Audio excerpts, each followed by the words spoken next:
What started out as simple flu-like symptoms ended up in me vomiting everywhere. My temperature reached 106 degrees. Not only that, but when my mom laid me on the floor to change out the sheets of the bed that I had thrown up on, she looked on the back of my legs and she saw this weird, like they were almost like bruises all over the back of my legs. And she looked at my back and I had the bruises all over my back too.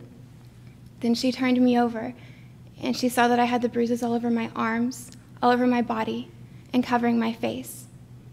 That's when she called the nurse at the ER. I was diagnosed with meningococcal meningitis.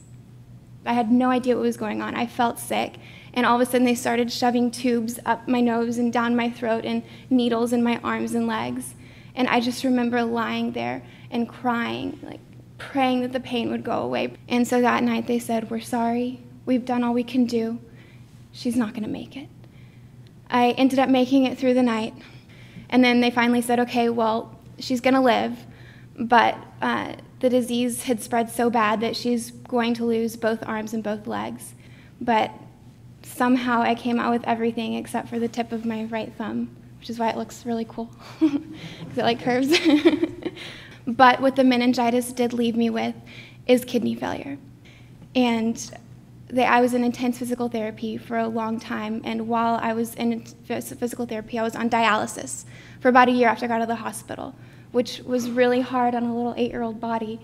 And last year, my nephrologist actually wanted to set me up to get a transplant because my kidney failure is slowly declining again. And so looking at me, even though I don't have any of the physical debilitations from meningitis, what I will have to endure for the rest of my life it's hard. I'm 18 years old, I'm a freshman in college, and I'm gonna have to be dealing with this for the rest of my life.